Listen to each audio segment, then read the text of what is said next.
Welcome to the Insurance Playbook Podcast, the show that pulls back the curtain on the insurance industry and gives you the stories, strategies, and insider tips you need to win. Sponsored by Spark AI Partners. Now, imagine surviving a motorcycle accident so bad you couldn't walk, talk, or even recognize your own family, and realizing you didn't have life insurance to protect them.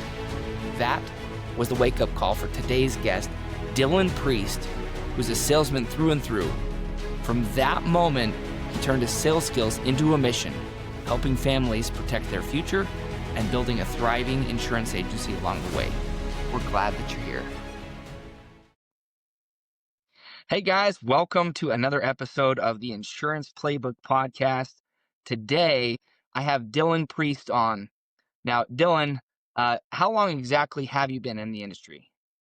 Yeah, I've been in the industry a little over 2 years, going on about 3 years or so in total. So, But before this, I'm going to go back to kind of where you started. The reason I said a true salesman, you've got satellite or dish sales, you've got alarm sales, and then you've got mortgage. So door to door and then mortgage, which is just a tough place to be. Take me back to kind of your journey to being insurance why did you start doing door to door? Did you like it? And then why switch to mortgages, and then why switch to insurance? yeah, that's a great question actually. It so I've been in sales about 15 years. It really started when I was like 16. I used to be waiting tables. And then I was like, I don't want to wait tables and smell like oil basket when I get home all day, right? Like this makes me want French fries when I get home. So I found I don't know if you ever heard of Fry's Electronics back in the day before they shut down. Mm-mm. So it's this big old electronic company like Best Buy. And I did that. And that was my first sales role, just as a straight commission. Like I didn't realize it was a sales role. And so I had to like sell computers and like all these Apple products, and I would get like a sliver commission. I was like, oh, this is kind of cool.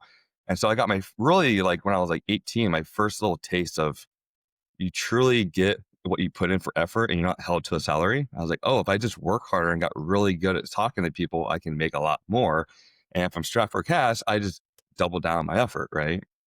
And so did that for a while. And then that was face to face. Fast forward about a couple years. And I'm like, there's got to be a better way. And this is like my talk track. There's always like, there's got to be a better way. And I'm like, Yep, I do the same. yeah. So I'm like, there's got to be a better way to not just be only commission, but be hourly and commission. And then I found out, rent cars at airports and make an hourly wage plus overtime and uncapped commission by selling like the insurance and everything attached to it. Well, fast forward all to that, did all the different sales, just network and stuff. But I really had a ha-ha moment, like kind of a way where like something tragic happened. So I broke my back in 16. I was in a really bad motorcycle accident, couldn't talk or walk or like remember my own family prior. And that kind of, Wow. yeah. So I got out of that and I'm obviously standing here today. So we're doing good. I'm still alive, super blessed on that. But I was like, I want to go into like life insurance because, I have a story and impact. There's a reason why people had that. I wish I had insurance back in the day because if I did, I wouldn't have been trying to go back to work every single week when I should be at home with the turtle shell, right? Just taking care of myself. And Mm-hmm. so I actually got denied because I couldn't because of not background, but when you're in a motorcycle accident, right, and you couldn't afford it at the time, you're in some debt and you got to take care of that. So I started doing some like manual labor, and then I finally got into mortgages. And I really wanted to do mortgages because I really, throughout my sales career, liked numbers because numbers and money follow, they don't lead. So if I can sell somebody and show them the math and numbers, which math is math, you can't make it lie. It's just based off your credit, your health, it's all right there. Then Mm-hmm. it's a little bit easier to sell in conversation because if they say it's too expensive, it was like, well, too expensive to what? You have a 600 credit score. Like you're not going to get $200 off. I'm like, we can make it happen, but you need to put X amount down. And so it's a very easy conversation because I'm a very direct individual. And so me being very direct in sales kind of helped with that because it's just like, here it is. It's black and white. I can't sugarcoat this for you. And Mm-hmm. so did that for a while at Rocket Mortgage, worked my way up to a director, ran a team there. Um, And then I just didn't want to be held to an interest rate anymore. Where markets go up, they're good. When they go down, it's like pulling teeth out. You just don't know where your next 60-day cycle commission. It's like a very long cycle just to get Yeah. paid out. And so I went to a captive agency that provided leads.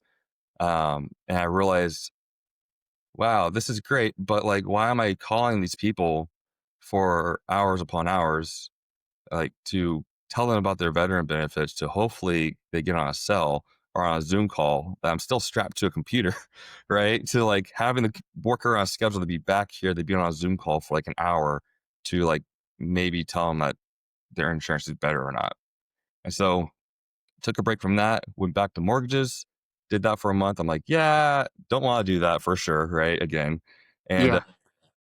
a Family First Life, Ryan Enrique hit me up and on LinkedIn, and I came over with nothing, no money, no nothing. I turned $100 in really old age 3-year-old leads to 600, and that's 600 to 5,000, that 5,000 to 20, and just kept growing up. And now we're doing 100K a month. So, and that's basically the end of the story there. So the short one, at least. No, I love it. I love it. I think, yeah, it's always in life trying to paint the vision of where we want to go is really important. And once you get into the industry, you see some of the things that are not so good, like in the mortgage industry, the interest rates, right? Yeah. But yeah, I love insurance because I mean it's very recession proof. Everybody needs insurance; they want it. Life insurance, they're gonna keep it for life, ideally. Yeah. Yeah. And the more that the cost of living goes up, the more premiums go up because they need more For insurance coverage. to cover expenses and everything like that. So it is really recession proof and inflation proof. So Yeah. um, I love it. So you were a captive agent, had Right. leads paid for. Is that kind of what gave you the idea to create OneUp Financial in the way and organizing it in the way that you are, where you provide leads to the brokers that come on and kind of pave that path for them to be able to be independent and run their own thing? What inspired you to do that? Yeah, so that was a portion of it, but I didn't really like how they did it either because they'll give you like half the the annual premium, which is fantastic, right? And with all the leads provided and everything. But that gave me a little bit of my inspiration. But the problem with that is like that company is the one that's paying all the agents, right? And that's a lot of overhead, as you're aware, of just trying to find Mm, systems and processes, even a payment process that will work correctly and be able to pay out and then 1099s, the whole works. It's a lot. So that was a little bit of inspiration, but I was like, I don't want to handle the the commission part of it, and I don't want them to be strapped to a 50%, like half the AP. I want them to be able to grow. And so it took me like 6 months of like different ideas and like using AI, and like I have an AI mentor I fully built because I like my thoughts are all over the place. So I'm like, if I think of something, I need to have that data so I can like go back and analyze it. So it helps me like really streamline my stuff. And yep. so I started really working into it. I had a couple different figures, but was going to end up being unprofitable and all that stuff. So I really landed on three main steps, right? So the first step is the entry agent, where we're basically, like you said, we're paying for everything. So circle back on that. The reason why we're getting to that is because I want to provide this people with the same opportunity I had without the stress of the financially, where all they have to worry about is putting their time and effort. Because most of us, when we're first starting out, we don't have the capital to do so. I didn't. And I sure really didn't have the time and effort. And because I have two kids, a wife and kid, a daughter, and luckily my wife works, but like it's a lot of stress. It's a lot of stress on our family to do that and leave a good paying job to try and figure out something you have no idea what's going on and not be a guaranteed income. And so on top of spending 1,000, 2,000 a week just to get some leads. And so that's why I started creating OneUp Financial and really honing it in. We did hire some people where they were getting to straight comp and doing their own, Hmm. like paying for their own leads. And the issue that I saw there, which was kind of like more of an A/B testing, right? Because you have to kind of test, see how it works. Is they'd come in and they would crush it within the first week. Like we knew our process worked, so like that was very tried and true. Teaching brand new agents how to sell IULs, like, wow, it's actually working. Hmm. And, but then, they'd make some money and then they still had the W-2 mindset where they were like, I have all this money. And then they spend it. And then they're like, oh, wait, I didn't save some money to buy leads to keep my pipeline going. So then they're working leads from last week, which aren't a bad thing. But then you get in this rut where you're not making progress and your cash flow is starting to dwindle a little bit.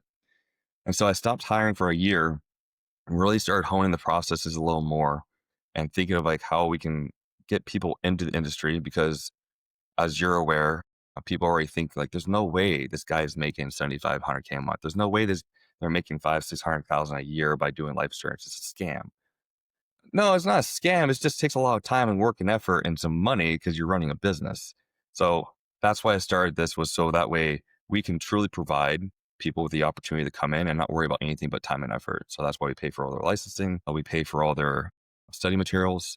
Their leads are coming in fresh daily from our marketing ads. And they will go through a whole school and training, how they go through the whole process. They have a phone system, a fully built CRM that we use called LeadChamp Pro. Phenomenal, by the way. So if you haven't heard of them, you can go type them out, use the code OneUp. You can get some discounts on that. But it provides everything they need to be successful. And all that's going to dictate the difference is, are they willing to learn and be a sponge?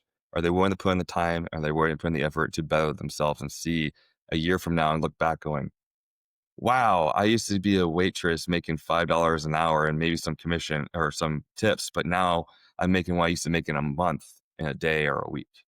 And so I just truly want to be able to provide and people with that opportunity like I had, which is why OneUp Financial was born. That's amazing. Thank you for Yeah. sharing the story there and kind of the inspiration. I think it sounds like an amazing opportunity because, yeah, I would say when I was in the life insurance space and really focusing on that, that was the biggest hurdle to jump through in order to grow an agency. It was trying to find people that had the capital, right? Like you have the hungry people who they want to work and like they need the money, Yeah. but they don't have the money, right? So they Right. have the Yep. hunger, but they don't have the capital to go and get leads. And then you have the other side that maybe have the money. They're just 1 in 100 that you gotta sift through. So yeah, I had always thought if I could just create the perfect ramp to where people could start up and get their feet wet without having all that stress on their back and just help them into it, that's the ideal situation. So I think that's amazing Yeah. what you're doing. Thanks, man. Yeah. And it gives them a clear path too. So like that's just the starting entry. And then they can go up to an actual full-fledged agent, right? So their comp increases. So we're not holding anything back. Because the way I look at it, like I could do less with more, or sorry, do more with less.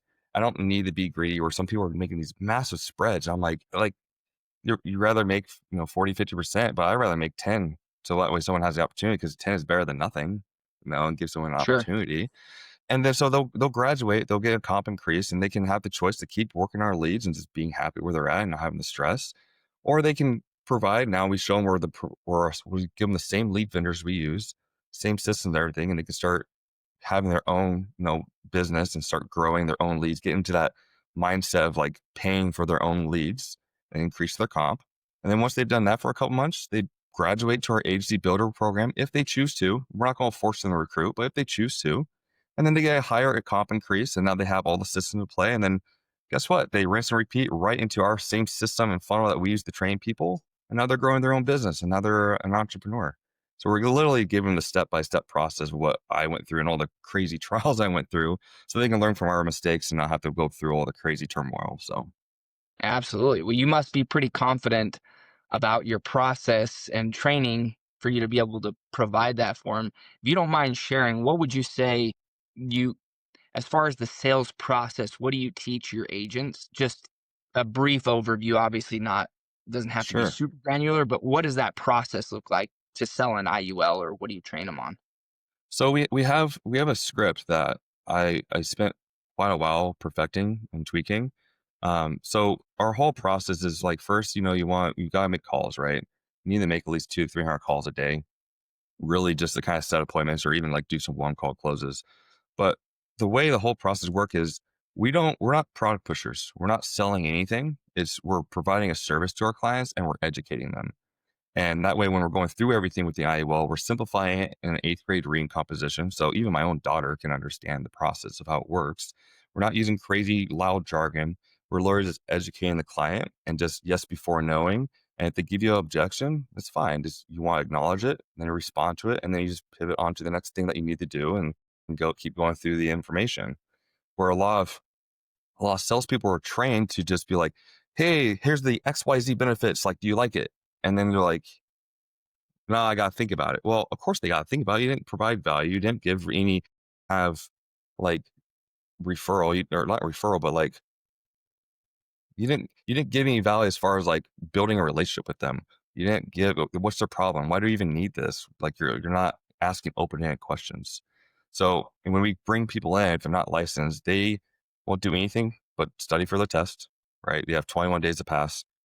I'm a huge communication person, but like if like from Rocket Mortgage is ingrained in me. So like if you didn't respond to a client within 24 hours, you got one ding. If you get 3 dings in your whole career, you're gone. Doesn't matter if you're there for 15 years. It's such a crazy process.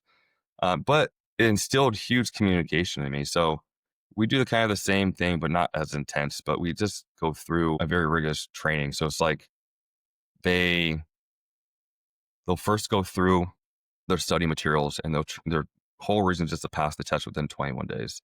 After that, they go to contracting, but then at contracting, while they're waiting for their contracts, they're going to start making calls and learning the products and just setting appointments and really just getting that Band-Aid ripped off. Because myself included, it doesn't matter if you've been in sales for 15 years. No one wants to get on the phone. It's nerve wracking. You don't know what's going to happen. People, you just got to rip the Band-Aid off and do it. And I have to keep telling myself, even today, every time I wake up. So we'll go through that. And then probably like a week or two after they contracted, we'll start them off on some age leads. Not crazy, but like, within 30 days, like nothing crazy. Just so they can at least hear some objections and get some rebuttals underneath them and really start honing their skills and getting used and comfortable hearing those rebuttals. Because to me, a no is where the sales start, and no is what really, once you hear a no, you're like, okay, why is there a no? What's the underlying reason? What's the real reason? Like, there's never a no for a reason, right?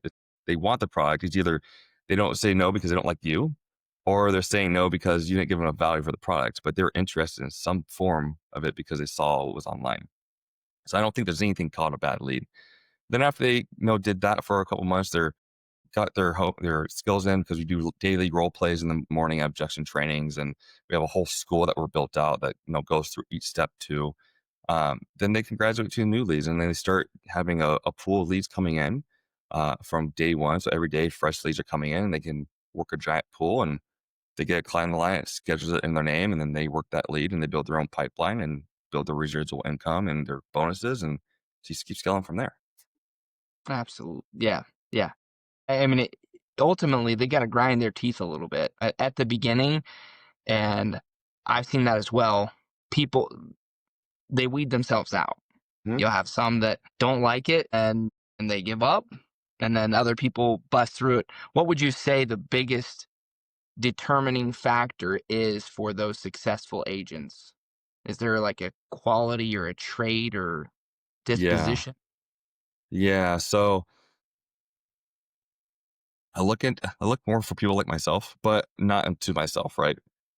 I'm a very not direct, but I'm very high in communication. I'm very like if I'm going, my word's my word. If I say I'm going to do something, like I'm going to do it, and I won't commit to something unless I have to do it. And if something comes up, like I'm communicating well in advance, like hey, an emergency came up, right, and we reschedule. So I want someone that has really good communication, but I need someone that has a drive and determination, super strong why. If you don't have a strong why or drive, you're not going to want to put up with calling people. Like, and that's in sales in general. Like, why are you in sales? Well, most people it's because they want to be in control of their income and they want to be able to be in control of their hours.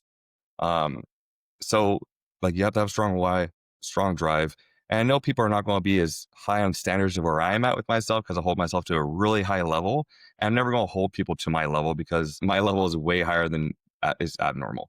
But they still have to have a little bit of drive and why. So we go through a very strict vetting process to really weed out people that may not be a good culture fit. And we're just trying to build a team of excellence of people that just want to better up their lives and their family. And truly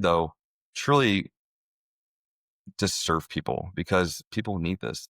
52% of people, I think it was, have life insurance in the United States. 48% don't. And then 25% or 22% say they don't have enough coverage. So like there's a need out there. It's just, do you see the importance of it? And if you don't see the importance of it and you're just money hungry, it's probably not for you.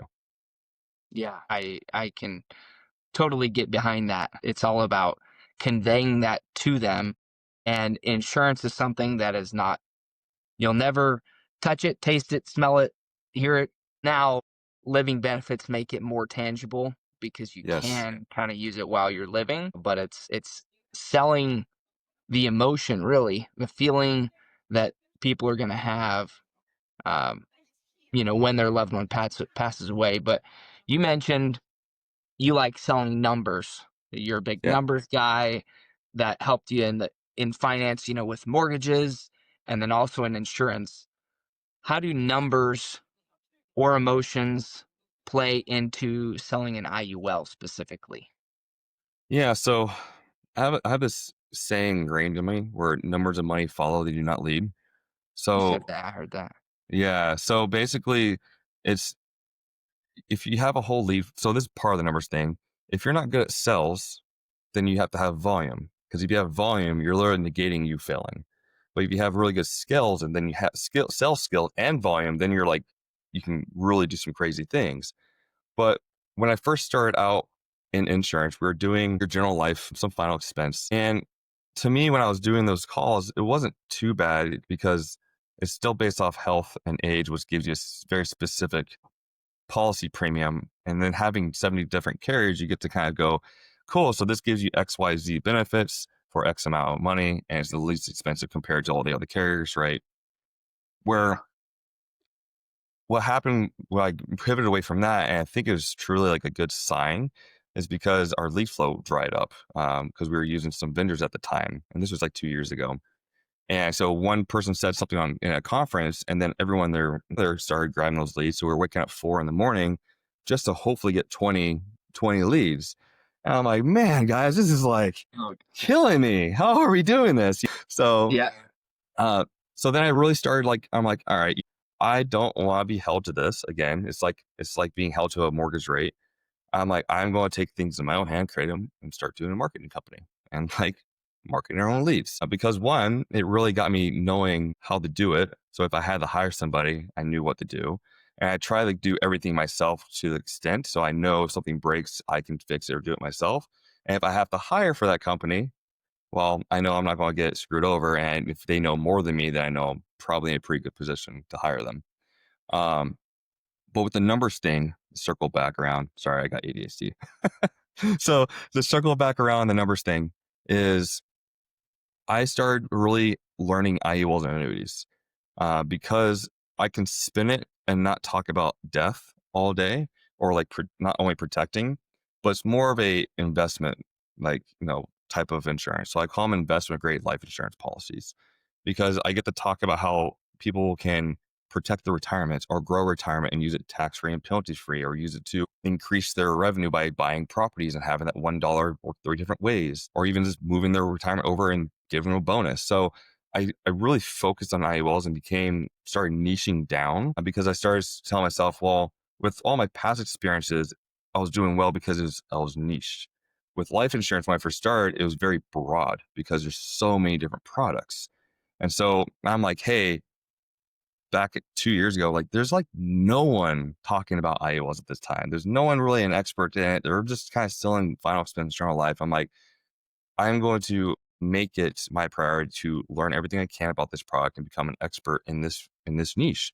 And that's when I really started honing my skills and being able to talk about cash value growth and show them the percentages and the numbers and showing illustrations and reading just verbatim the contract, like in certain points, like the 0% floor, and showing them, and then showing is believing. And so that's where the kind of numbers came to is I started falling in love with retirement and the IULs and being able to show the numbers, but also showing the proof that's in the pudding. And then that's when things just start skyrocketing even further because I'm just super transparent and they can visualize it compared to just a death benefit. Yeah, that's that's amazing. I think that IULs are so universal, Yeah, but universal prize. they, yeah, with the cash value and the infinite banking model, and just, I mean, there's so many things that they can So do. many. Yeah, that makes them a great fit. So I wanted to ask you, you're intimately involved with IULs. Do you see any trends in the industry in regards to IULs that have changed since you started, or where they're going? Any insight on any of that? Yeah. So I have I see a lot of trends. I have a lot of data. It's just, it's definitely getting a lot more people are running IULs because they are better products. They are stickier. A lot of people are marketing for IULs. But the trends I'm seeing is that I feel like sometimes certain agents are not selling correctly, right? And or they're just trying to go to like a simplified issue or like a high death benefit plan. Because I'll get clients that call me up like, "Hey, someone called me and saying that I'm in the wrong and the policy is not set for minimum death benefit." I'm like, "Well, no, that's why we took you to F&G or NLG because we can structure it as minimum death and maximum cash value, which we went over together." But they're trying to say, "Well, you're getting a lower death benefit. We can get you a higher one." Well, yeah, because you're trying to get more death benefit, which means the agent gets paid more. Like if I did my job correctly, I should be paid very little on that policy compared to a normal policy. And so I don't, that's what makes us have a hard time at OneUp Financial at times is because of other agents not having what I call moral ethic because they're not being ethical to their clients. You're not being good to integrity. You're not putting the client in the best position where they should go because I don't know if people really realize this or not, but as a life insurance agent, we have a fiduciary duty to do what's right for the clients, right? And so I'm not saying that's right or wrong, but if you're really specifically looking for a death benefit, or then put them in a death benefit. But if they're looking for a cash value gain, put them in a cash value gain. That's really the only trend I kind of see there. The other trend is that a lot of people are moving away from whole life and term because they're realizing that an IUL is better because it's permanent. And if you can afford a term, get approved for a term, you basically kind of get an IUL. As far as the trends, though, it's kind of that's about really all I see. Other than people are finally realizing that this is a thing, and they're like, "Where has this been my whole life?" I'm like, "Well, it's been around for 100 years. It's just with public and private accounts, everyone's at the water cooler talking about how their 401k is losing money, and they're like, that's all they talk about." And no one talks about an IUL at the cooler because it's never losing money and you don't have to worry about it. So people only talk about negative things, right? So Yeah, they're like, why am I just now hearing about this? yeah. Well, Like, and that how? Go ahead. sorry, I was going to say, and when that brings my next point that I'm actually working on right now is I'm actually building out a full free school plan for clients and agents that's going to be public where they can literally just go in there and it'll be me explaining every single policy and term and going through different illustrations so they can see what properly and improperly structured IUL is. Because the only way I can combat this is just to give people free information because they need it. And like people will book on my calendar. Like we have sometimes 25, 30 appointments a day, over 100 appointments a week. And some will cancel right away because like, well, we're not interested anymore. I'm like, okay, like you're not interested in learning about free information. Like we're not here to like sell you. We're here to just give you the information and do what you want with it. And so a lot of people think we're pushing products when we're trying to educate. And so that's why we're just going to build a free course for everyone to go on there and they can learn themselves. And that way it's a little bit easier. Yeah, I 100% agree with what you're saying too, as well, with like the moral and ethics. And the people that I've had on the podcast, I've had people on that are in the short term, I've had people on for 20 and 30 years. A common theme that I've seen is that the people who've been in a long time, they say, do what's right for the client, right? And don't be so concerned about the money. If you're in this for money, you'll be selling cars in a couple years again. And I Yep. actually had an experience where I've had clients that have been with me for years, and I had one, and she called me and she's like, "There's a guy here, trying to sell me a life insurance policy at my house, and he's telling me that you've got me down as a non-smoker, but I'm a smoker, and he's telling me my policy's no good." And I'm like, my gosh, did I flub up? Like, did I mess up? I like look back at my notes, like, no, you're definitely down as a smoker. Like, look at the insurance company and it's just absurd. I was like, you need to kick him out of your house like that. And she 100% did. And I'm not even that kind of guy. I'm not gonna say kick somebody out of your house. Don't listen to him. I'm just like, hey, Right. I've always told all my clients if you were ever to find something better, because stuff Please. changes over time, and I'll try to look at it and stay abreast of everything. But if you do, call me because I've got contracts all over and I can help you get it. But it's just Yeah. when people do that kind of business, it solidifies good business because people feel that they've got a compass on them and they can tell when somebody's being shady. Yeah. And the thing is, like, if you do us right, guess what? Your book is stickier. You get the residuals, the client's happier. And that's why we have a whole system. Like, once a client is go underwriting or approved, we literally send them a copy of their application via email and text with everything we submitted. And then if it's approved, it tells them again. And then on top of that, we drip on them for 30 days to make sure they got their policy. So that way there's like no ifs, ands, or buts. And then we also send them reminders and go throughout the lifetime of the policy and check in with them, give them happy birthday and 4th of July stuff. But we also, at the yearly mark, we do annual yearly reviews to make sure they are truly still set up correctly and make sure they don't want to keep overfunding or if they need to restructure something. It's just, you're like, everyone's a business owner in this and you have to treat it like one. You're not a W-2 salesperson, at least with our brokerage and what we do. You are your own entrepreneur. So you should treat everyone like that. Because to me, my name means a lot. I'm not going to tarnish my name for doing some shady, bad business. I want people to like me for me. And I would rather tell somebody that, hey, I don't want to do this and move on to the next one because it's not worth me, one, ruining my license or my reputation when I'm truly just trying to help people. Yeah, So, yeah. Couldn't yeah. have said it better. Thanks, man. Well, I know we're about out of time here. I got one last question. I love asking everybody this question. Yeah. If you had a magic wand that could poof disappear your biggest problem that you face in your job and your role right now, what would you point that magic wand at? What problem would you solve? Uh, it's so funny. I ask my clients that same question. What would biggest problem? Man, right now where I'm at, if I can have a magic wand poof, I would have some really decent, good agents that want to change their life that can help push our mission. Because right now we're so overloaded and we have a lot of clients and leads that we are trying to reach out to. It's just a lot, even with all of our systems. So like I need more agents and I want to find those people that want to make a difference in their lives, but other people's lives too, and have fun doing it and have all the crazy great trips and really just like be able to work wherever. Like I was working in Japan earlier this year for 3 weeks and it's just being able to do that and travel is phenomenal. I want other people to experience that. So if I had a magic wand, I would have poof, like 10 agents right now that just wants to do that. That's my biggest struggle right now. Other one would be like free leads. Well, I think you'll be there soon. You've got a really good base. I think that is attractive, and you're obviously putting in the work before the podcast. You were saying been working on the organization and the structure so that you can build that. And a lot of people don't do that. They go out and recruit a bunch of people in a system that's not working, and it's like throwing stuff against the wall and seeing what sticks. So I think you'll Sure. be really successful at it. Thanks, man. I appreciate it. And the thing is, it's not perfect. Nothing has to be perfect yet.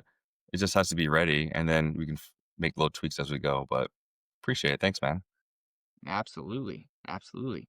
Well, it was amazing having you on here, Dan. And yeah, really grateful for you kind of pulling back the curtain on IULs, on your process there at OneUp Financial. If somebody did want to join, let's say we've got somebody listening and they want to get involved with OneUp Financial, what's the best way that they can get in touch with you or get on board? Yeah, they can go to either my Facebook or Instagrams or even dylanpriest.biz. That's dylanpriest.biz. And they'll go through a quick little form and they can put in a request to have a conversation. We can kind of go from there. All right. dylanpriest.biz. You can Yep. get in touch with them, get on board. And like I said, we're thankful for having you. This has been another podcast episode of the Insurance Playbook. And we had Dylan Priest on here. sharing all about IULs. If this episode has helped you, then do us a favor, share it with other people, DM it to them, follow us on the podcast, leave us a review, like it, do whatever you can there. That's how we get out to more people and Ring more that bell. listeners. Ring that gong, ring that bell, and we'll see you guys on the next podcast. Thank you.